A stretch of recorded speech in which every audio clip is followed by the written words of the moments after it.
നമ്മുടെ ബഹുമാനപ്പെട്ട ബാക്കവി ഉസ്താദ് ബഹുബയാനുമായി വന്നപ്പോ നമ്മുടെ തബ്ലീഗുകാർ വിചാരിച്ചു കൊള്ളാം, ഉഷാറാണ്, സഖാഫിയെ അടിച്ചിട്ടു എന്നൊക്കെ വിചാരിച്ചു. പക്ഷെ എനിക്ക് മനസ്സിലാകുന്നത് ബാക്കവി ഉസ്താദ് റൂഹുൽ ബയാൻ കണ്ടിട്ടില്ല എന്നാണ്. കാരണം ഉസ്താദ് ഇവിടെ പറഞ്ഞത് വഫീ ബഅ്ദിൽ അക്കാബിരി എന്നുണ്ടല്ലോ, ചില മഹാന്മാർ പറഞ്ഞു, അതിന്റെ ശേഷം ഉള്ളത് നിങ്ങൾ വായിക്കണമെന്നാ പറഞ്ഞത്. പക്ഷെ വഫീ ബഅ്ദിൽ അക്കാബിരി എന്ന് റൂഹുൽ ബയാനിലില്ല. അവിടെ ഉള്ളത് ഖാല ബഅ്ദുൽ കിബാർ എന്നാണ്. ഉസ്താദ് കണ്ടിട്ടില്ലാവില്ല. അല്ലെങ്കിൽ അതുമല്ല, മറ്റൊരു വിഷയം, ഉസ്താദിന് അറബി ഭാഷാപരമായി എത്രമാത്രം പരിജ്ഞാനമുണ്ട് എന്നും മനസ്സിലായി. കാരണം വഫീ ബഅ്ദിൽ അക്കാബിരി എന്ന് അവിടെ പറഞ്ഞിട്ട് ഉസ്താദ് അർത്ഥം പറഞ്ഞെന്താ, ചില മഹാന്മാരായ പണ്ഡിതന്മാർ പറഞ്ഞു എന്ന്. അവിടെ എങ്ങനെ പറഞ്ഞു എന്നർത്ഥം കിട്ടും? ഖാല ബഅ്ദുൽ കിബാർ, അങ്ങനെയാണ് റൂഹുൽ ബയാനിലുള്ളതും അതിന്റെ അർത്ഥവും ചില മഹാന്മാരായ പണ്ഡിതന്മാർ പറഞ്ഞു എന്നവിടെ. അപ്പൊ ഖാല എന്നവിടെ എന്ത് പറഞ്ഞു? ഉസ്താദ് വായിച്ചത് വഫീ ബഅ്ദിൽ അക്കാബിരി, അങ്ങനെ റൂഹുൽ ബയാനിൽ ഇല്ല എന്ന്, അങ്ങനെ ഉണ്ടെന്ന് വെച്ചാൽ തന്നെ ഉസ്താദ് പറഞ്ഞത് പറഞ്ഞു, പണ്ഡിതന്മാർ പറഞ്ഞു. ഈ പറഞ്ഞു എന്നുള്ള അർത്ഥം അവിടെ എവിടുന്ന് കിട്ടി ഉസ്താദ്? അപ്പം ഭാഷാപരമായിട്ടില്ല, അങ്ങനെ ഒരു ഇബാറത്ത് അത് എങ്ങനെ ശരിയാവുക? ഇതെങ്കിലും ഒന്ന് ചിന്തിക്കണ്ടേ? അപ്പൊ എത്രമാത്രം കിതാബുപരമായിട്ട് ബന്ധമുണ്ട് എന്ന് ഇവിടെ മനസ്സിലാകുന്നുണ്ട്.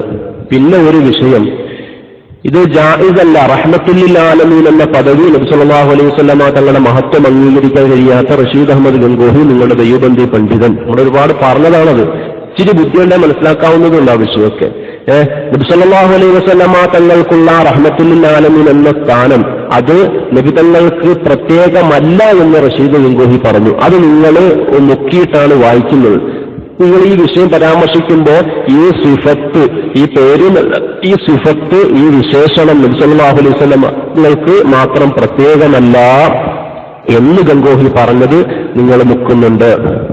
അദ്ദേഹം അതിനുശേഷം നബി സല്ലല്ലാഹു അലൈഹി വസല്ലമ തങ്ങൾ പറഞ്ഞ, നബി സല്ലല്ലാഹു അലൈഹി വസല്ലമ തങ്ങൾക്ക് മാത്രമല്ല മറ്റുള്ള അമ്പിയാക്കൾ, ഔലിയാക്കൾ, റബ്ബാനി എന്ന് പറഞ്ഞിട്ട് അദ്ദേഹം പറയുന്ന ഉലമാക്കൾ, ഇവരെയും ഇതിൽ ഉൾപ്പെടുത്താം, അവർക്കും റഹ്മത്തുല്ലിൽ ആലമീൻ എന്ന് പറയാം.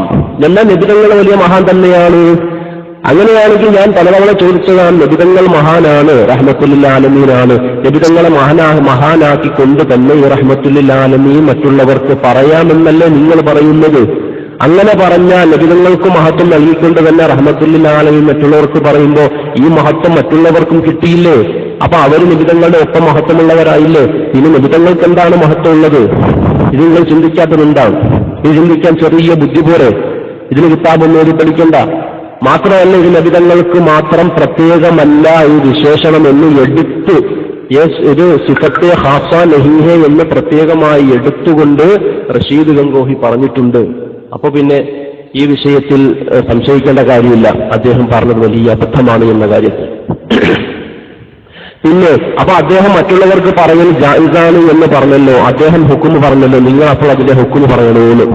ജായിസ് എന്നുള്ള ഒരു ഹുക്കുമല്ല എന്ന് ബഹുമാനപ്പെട്ട ഉസ്താദിന്റെ ആളുകളായ തബ്ലീഗുകാർ മനസ്സിലാക്കണം. ജായിസ് എന്ന് പറയുന്നത് ഒരു ഹുക്കുമല്ല. ഫർദിനെ കുറിച്ചും ജായിസ് എന്ന് പറയാം, വാജിബും സുന്നത്തും ഒക്കെ ജായിസ് എന്ന് പറയാം. മനസ്സിലായോ? ജായിസ് എന്നുള്ളൊരു ഹുക്കുമല്ല. ഹുക്കുമാണെങ്കിൽ ഹറാമെന്നോ മുബാഹെന്നോ അല്ലെങ്കിൽ സുന്നത്തുന്നോ ഒക്കെ പറയണം, അല്ലാതെ ജായിസ് എന്ന് പറഞ്ഞ ഹുക്കുമല്ല. അപ്പൊ ആ വിഷയത്തിൽ എത്രമാത്രം വിവരമുണ്ടെന്ന് മനസ്സിലായി. പിന്നെ ഒരു കാര്യം, ഇത് ഫിഖ്ഹിന്റെ കിതാബ് കൊണ്ട് മറുപടി പറയണമെന്ന് റൂഹുൽ ബയാന്റെ വേണ്ടി കുടുങ്ങിയപ്പോൾ ഫിഖ്ഹിന്റെ കിതാബ് വെച്ച് മറുപടി പറയണമെന്ന്. കാരണം ഇത് വിശ്വാസപരമായ കാര്യമല്ല. എന്നാൽ അതാദ്യം നിങ്ങൾ തിരുത്തേണ്ടത് നിങ്ങളുടെ റഷീദ് ഗംഗോഹിയാണ്. നിങ്ങളുടെ ദൈവബന്ധി പണ്ഡിതനായ റഷീദ് ഗംഗോഹിയാണ് ആദ്യം തിരുത്തേണ്ടത്. കാരണം അദ്ദേഹം കിതാബുൽ അഖായിദിലാണ് ഈ വിഷയം കൊണ്ടുവന്നിരിക്കുന്നത്. ഈ വിഷയം പിന്നെ ഫതാവ റഷീദിയിലെ കിതാബുൽ അഖായിദിലാണ് ഈ റഹ്മത്തുല്ലിൽ ആലമീന്റെ ചർച്ച വരുന്നത്. അപ്പൊ അദ്ദേഹത്തോട് ആദ്യം പറയണം, ഇത് അഖീദപരമായ വിഷയമല്ല, അതുകൊണ്ട് ഇവിടുന്ന് മാറ്റണമെന്ന് പറയണം കേട്ടോ. അപ്പൊ ആദ്യം ഗംഗോഹിയെ പോയി തിരുത്തുക, എന്നിട്ട് ഞങ്ങളെ തിരുത്തിയാൽ മതി.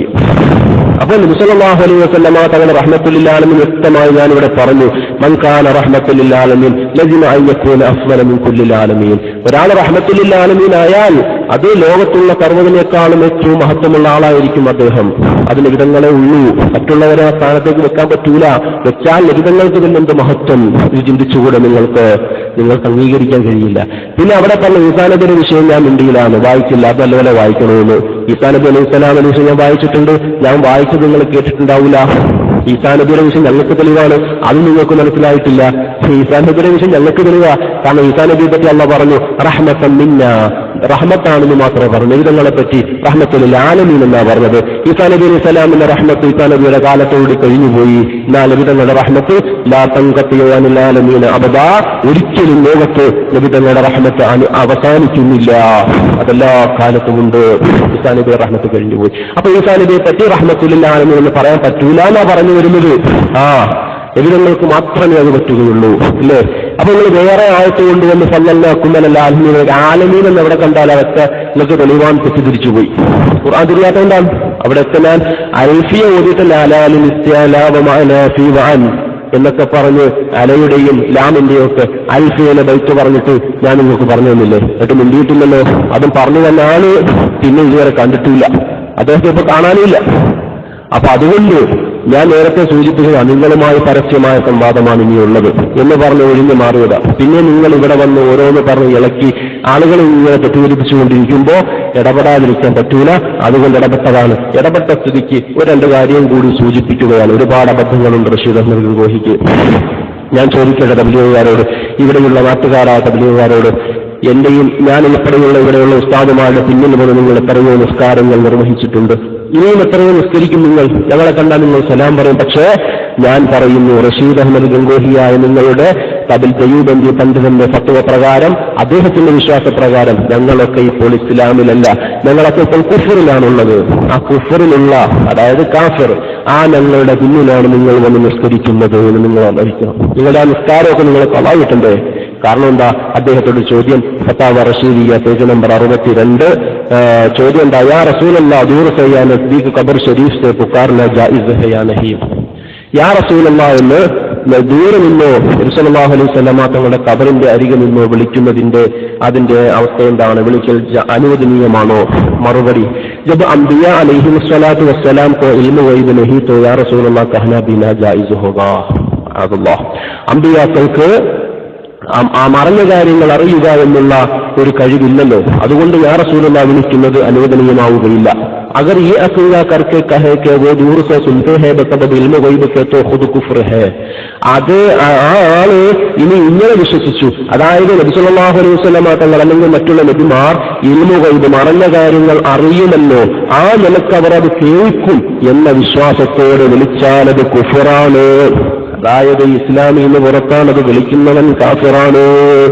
അപ്പൊ ഞങ്ങൾ മങ്കൂസ് മോലിൽ ചെല്ലുന്നയാളാണ്, ചെല്ലുന്നവരാണ് ഞങ്ങൾ. ആ മങ്കൂസ് മോലിൽ കാണുന്ന വരികളെപ്പോലെ ഖസീദത്തിന്റെ ഒമാനിയെ നിങ്ങൾ കേട്ടിട്ടില്ലേ? യാ സയ്യിദ സദാത്ത് ജിഅ്തുക ഖാസിദ എന്ന് ഒറ്റനബിയെ വിളിച്ച ഇമാമുൽ അഅ്ലം അബൂ ഹനീഫ റളിയല്ലാഹു അൻഹു. ഇദ്ദേഹം ഹനഫി മദ്ഹബുകാരനല്ലേ ഗംഗോഹി? ആ ഇമാമുൽ അഅ്ലം അബൂ ഹനീഫ തങ്ങളുടെ അവസ്ഥ എന്താ?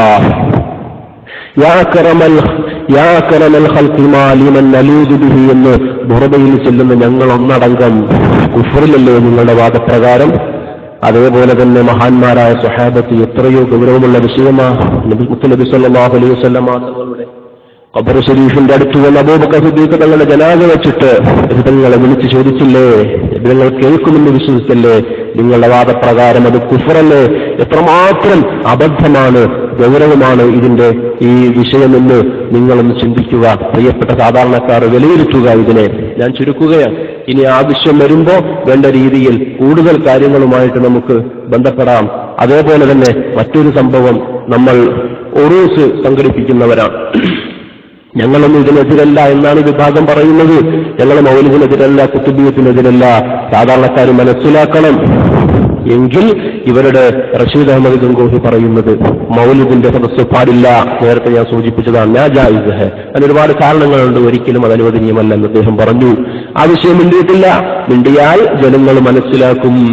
ജനങ്ങൾ മനസ്സിലാക്കി പോകും. രഹസ്യമായിട്ട് ഒരാളെ കാണുമ്പോൾ ഞങ്ങൾ ഇതിനൊന്നും എതിരല്ല, ഞങ്ങൾ ഇതിന്റെ ആളാന്ന് പറയും. പക്ഷെ പരസ്യമായിട്ട് എനിക്ക് അത് പറയാൻ പറ്റൂല. അപ്പൊ നിങ്ങൾ കുടുങ്ങി കിടക്കുക. നിങ്ങൾക്ക് ഇറക്കാനും വയ്യ, തുപ്പാനും പറ്റാത്ത അവസ്ഥയാണ്. കാരണം എല്ലാവരും ഇപ്പൊ ശ്രദ്ധിക്കുമല്ലോ. മൗലിദ് പറ്റുമെന്ന് പറഞ്ഞാൽ തബ്ലീഗുകാർ പ്രശ്നം ഉണ്ടാക്കും, മൗലിദ് പറ്റൂല എന്ന് പറഞ്ഞാൽ സുന്നികൾ പ്രശ്നം ഉണ്ടാക്കും. അപ്പൊ അതുകൊണ്ട് ഒന്നും പറ്റാത്ത അവസ്ഥ. അതുകൊണ്ട് മിണ്ടാതിരിക്കുക നിങ്ങൾ മൗലിദിന്റെ വിഷയത്തിൽ, ഖുത്ബിയ്യത്തിന്റെ വിഷയത്തിൽ. ഇതൊന്നും വെറും കേരളീയ ആചാരങ്ങളല്ല. ഇസ്തിഗാസ സ്വഹാബത്ത് ചെയ്തതാണ്, മൗലിദ് സ്വഹാബത്ത് ചെയ്തതാ. വെറും കേരളത്തിലെ ആചാരങ്ങളല്ല നിങ്ങൾ പറയുന്നത് പോലെ. അതേപോലെ ആണ്ട് മറ്റൊന്ന്. അപ്പൊ ആണ്ടിനെ കുറിച്ച് ചോദ്യമാണ്. ഓരോ വർഷവും ഇങ്ങനെ ഉറൂസ് നടക്കുന്നുണ്ടല്ലോ, അതിനെക്കുറിച്ച് ചോദിക്കുമ്പോൾ മറുപടി ഉറൂസ് കറയ്യാനക്കര ബിദ്അത്തോനാത് ഉറൂസ് അത് ബിദ്അത്താണ്, നല്ലതല്ല. എന്നിട്ട് അദ്ദേഹം പറഞ്ഞ അയ്യൻ താരീഖത്തെ ഖബറുമ്പോൾ ഇജ്തിമാ കർനാ ഗുനാഹേ. ഒരു സമയം നിശ്ചയിച്ചുകൊണ്ട് അവിടെ അനാവശ്യങ്ങളും അനാചാരങ്ങളും ഒന്നും ഉണ്ടാകാതിരിക്കട്ടെ. അങ്ങനെ ഒരു വർഷത്തിൽ അല്ലെങ്കിൽ എപ്പോഴെങ്കിലും ഒരു സമയം നിശ്ചയിച്ചുകൊണ്ട് ഖബറിന്റെ സമീപം ഒരുമിച്ചുകൂടൽ അത് നല്ലതല്ല, തെറ്റാണ് എന്ന് അദ്ദേഹം പറയുകയാണ്. നിങ്ങൾ കണ്ടില്ലേ, ഇമാം റാസി റിപ്പോർട്ട് ചെയ്യുന്നുണ്ട്, തഫ്സീറിൽ ഇബ്നു കസീർ കൊണ്ടുവരുന്നുണ്ട്, സൂറത്തുർ റഅദിന്റെ തഫ്സീർ മുസന്നഫ് ഇബ്നു അബ്ദുർ റസാഖ് അവിടുത്തെ കിതാബിൽ ഉദ്ധരിക്കുന്നുണ്ട്. അന്നഹു കാന യഅതി ഖുബൂറ ശുഹദാഇ ഉഹുദ് റഅസ കുല്ലി ഹൗൽ. നബി സല്ലല്ലാഹു അലൈഹി വസല്ലമ തങ്ങൾ എല്ലാ വർഷത്തിന്റെയും തുടക്കത്തിൽ മഹാന്മാരായ ഉഹദിലെ ശുഹദാക്കളുടെ ഖബറിന്റെ സമീപം പോകലുണ്ടായിരുന്നു. കാന അബൂബക്കർ ഉമർ ഉസ്മാൻ റളിയല്ലാഹു അൻഹും യഫഅലൂന ദാലിക. ഖുലഫാഉർ റാഷിദുകളായ അബൂബക്കർ സിദ്ദീഖ് തങ്ങളും ഉമർ ഇബ്നുൽ ഖത്താബ് ഉസ്മാൻ ഇബ്നു അഫ്ഫാൻ റളിയല്ലാഹു അൻഹും തുടങ്ങിയ മഹാന്മാർ അത് ചെയ്തു പോന്നിരുന്നു. എപ്പോ ആണ്ട്, ഇതിനാ ആണ്ട് എന്ന് പറയാ. എല്ലാ വർഷവും വർഷത്തിന്റെ തുടക്കത്തിൽ കണ്ടോ. അപ്പൊ എല്ലാ വർഷത്തിനും തുടക്കത്തിൽ പോവുക എന്നുള്ളൊരു പതിവ് സിയാറത്തിന് പോകുന്നു ശുഹദാക്കളുടെ ഉഹദിൽ ശുഹദാക്കളുടെ ഖബറിന്റെ സമീപം. അപ്പോ ഇത് തെറ്റാണ് എന്ന് പറഞ്ഞപ്പോ നബിതങ്ങൾക്ക് തെറ്റി, ഈ പറഞ്ഞ സ്വഹാബത്തിന് തെറ്റി, ഇതല്ലേ നിങ്ങൾ പറയുന്നത്? എന്നിട്ട് നിങ്ങളിങ്ങനെ വെല്ലുവിളിക്കുകയാണ്, വീണ്ടും ഭീഷണിപ്പെടുത്തുകയാണ്. ഞാൻ വീണ്ടും പറയുന്നു, നിങ്ങളുമായി ഞങ്ങൾ ഇനിയൊരു സംവാദം പരസ്യമായ സംവാദമാണ്. ജനങ്ങൾ മനസ്സിലാക്കണം നിങ്ങളുടെ അവസ്ഥ. നിങ്ങളുടെ കള്ളത്തരങ്ങളും ഭീഷണികളും ഗുണ്ടായുസവും നിങ്ങളുടെ തിരിമറികളും നിങ്ങളുടെ തനി സ്വഭാവവും ജനങ്ങൾ മനസ്സിലാക്കണം. എന്റെ പേര് പച്ചക്കളവ് പറഞ്ഞു, അതിതുവരെ തിരുത്തിയിട്ടില്ല. എന്റെ കൂടെയുള്ള ഉസ്താദിന്റെ പേരിൽ അതിലും ഗൗരവമുള്ള കളവ് പറഞ്ഞു, അതും തിരുത്തിയിട്ടില്ല. നിങ്ങൾ നീണ്ട ജുബ്ബയുമിട്ട് താടിയൊക്കെ നീട്ടി വളർത്തി ജനങ്ങളെ നന്നാക്കാനെന്നും പറഞ്ഞിങ്ങനെ നടക്കുമ്പോ നിങ്ങളുടെ ഉള്ളിൽ ഖലാസുല്ല, പടച്ചവനെ ഭയമില്ല എന്നാ മനസ്സിലാകുന്നത്. കാരണം പടച്ചവനെ പേടിയുണ്ടായിരുന്നുവെങ്കിൽ, മഹ്ശറിൽ നിൽക്കണമെന്ന ചിന്തയുണ്ടായിരുന്നുവെങ്കിൽ ആ പറഞ്ഞ കളവ് നിങ്ങൾ പിൻവലിക്കുമായിരുന്നു. ആ പറയപ്പെട്ട ആളോട് നിങ്ങൾ പൊരുത്തം ചോദിക്കുമായിരുന്നു. കാരണം ഈ രണ്ടുപേരോടും ഇനി പൊരുത്തം ചോദിക്കാതെ അല്ലാഹു തആല തൗബ സ്വീകരിക്കുമെന്ന് നിങ്ങൾക്ക് വിശ്വാസമുണ്ടോ? മനുഷ്യരുമായുള്ള ഹക്കുകൾ അങ്ങനെ തീർക്കണ്ടേ? അതല്ലേ ദീൻ പഠിപ്പിക്കുന്നത്. ഇതില്ലാത്ത, പടച്ചവനെ പേടിയില്ലാത്ത, കളവ് പറയാൻ മടിയില്ലാത്ത ആലിമീങ്ങളെ ഇവിടെ കൊണ്ടുവന്നിട്ട് പച്ച മാംസം കൊത്തി വലിച്ച് ചീത്ത പറഞ്ഞാക്ഷേപിച്ച നിങ്ങൾ, കൂടാതെ നിങ്ങളുടെ കൂട്ടത്തിലുള്ള മറ്റൊരു ഉസ്താദിനെ ഒളിച്ചിരുന്നു കൊണ്ട് ഭീഷണിപ്പെടുത്തുക.